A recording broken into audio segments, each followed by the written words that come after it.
దొంగలని అంతం చేసిన ఆలీబాబా. ఆలీబాబా ఊరంతా పిలిచి తన కొడుకు పెళ్లిని ఘనంగా చేస్తుంటాడు.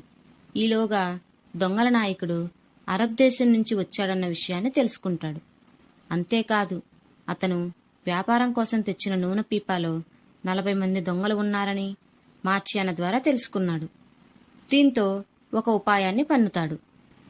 ఊరంతా తన కొడుకుని ఊరేగించడానికి చేసిన గుర్రపు బండిని ఉద్యానవనం వైపు మళ్లిస్తాడు. అక్కడ ఆయేషా కాసింలకు ఇంట్లో ఉన్న 2 పీపాలను గుర్రపు బండిలోకి సేవకుల సహాయంతో ఎక్కించమని చెప్తాడు. మార్చియానా పెళ్లికూతురు రూపంలో ముస్తాబయ్యి ఉంటుంది. అలాగే రెహమాన్ కూడా పెళ్లికొడుకు రూపంలో ముస్తాబయ్యి గుర్రాన్ని అధిరోహిస్తాడు. అందరూ ఆటపాటల్లో మునిగిపోయి ఉంటారు. ఈలోగా ఆ గుర్రపు బండిని ఊరేగింపులో కలిపేసి ఊరి చివర ఉన్న లోయ దగ్గరికి తీసుకుని వెళ్ళమని చెప్తాడు.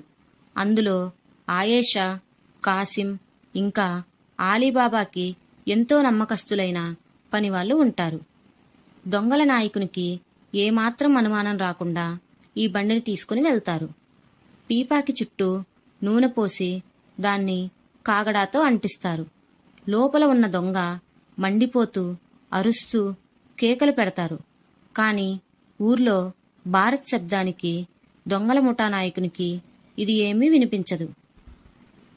అలా పీపాలను అంటించేసి లోయలో పడేస్తారు.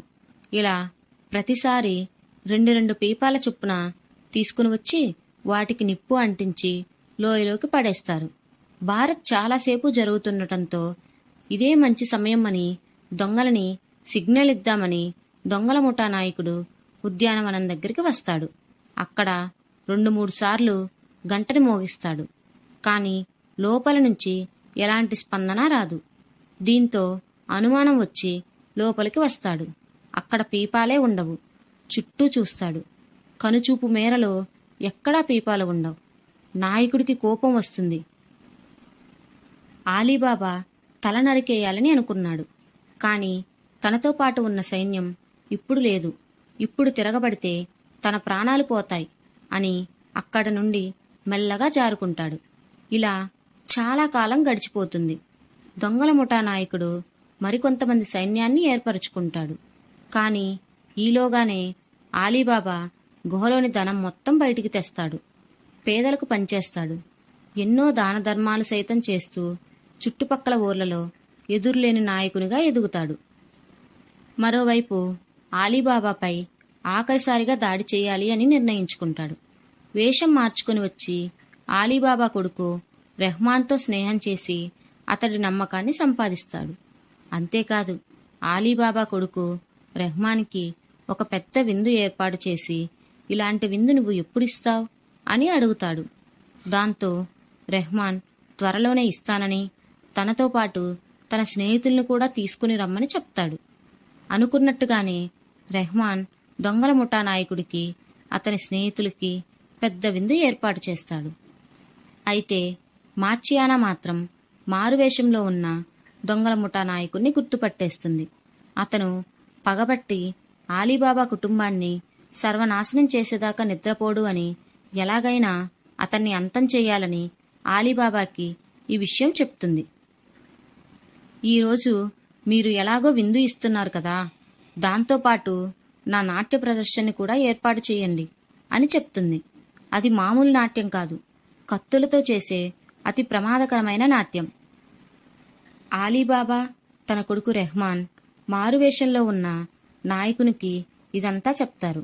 దీంతో ఆ దొంగల ముఠా నాయకుడు ఇలాంటి కత్తులతో చేసే నాట్యం నేనెప్పుడూ చూడలేదని ఏర్పాటు చేయమని చెప్తాడు. మార్చియానా నాట్య ప్రదర్శన మొదలవుతుంది. కత్తులని తిప్పుతూ అందంగా ఆడుతుంది. ఆ కత్తులు చాలా ప్రమాదకరం. దొంగల ముఠా నాయకుణ్ణి చంపేందుకే ఆ నాట్య ప్రదర్శన ఏర్పాటు చేయమని చెప్పింది. సంగీతానికి అనుగుణంగా నాట్యం చేస్తుంది మార్చియానా. కత్తులను కంటికి కనిపించినంత వేగంగా తిప్పుతూ నాట్యం చేస్తుంది. ఆ కత్తి మెరుపులకి నాట్యం చూసిన వారందరూ కళ్ళు మూసుకొని ఉన్నారు. అంత గొప్పగా నాట్యం చేస్తూ ఉంది. నాట్యం చూస్తున్న దొంగల నాయకుడు సైతం తన్మయత్వంతో చూస్తూ ఉండిపోతాడు.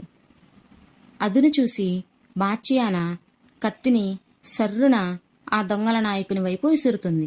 ఒకే ఒక వేటుకి దొంగల నాయకుడి తల ఎగిరిపడుతుంది. అప్పుడు వారి స్నేహితులు మెల్లగా జారుకుంటారు. వారిని సైతం కత్తులతో చంపేస్తుంది మార్చియానా. ఇదంతా చూసి రెహమాన్ ఆశ్చర్యపోతాడు. మార్చియానాని తన స్నేహితుల్ని చంపినందుకు తిడతాడు. ఇంతలో అక్కడికి వచ్చిన ఆలీబాబా వచ్చింది నీ దోస్తు కాదని, వాడు ఒక దొంగల ముఠానాయకుడని చెప్తాడు.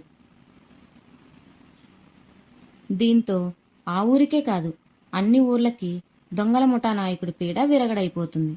ప్రజలందరూ కూడా దొంగల భయం లేకుండా ఆలీబాబా దయతో ఆనందంగా జీవిస్తారు.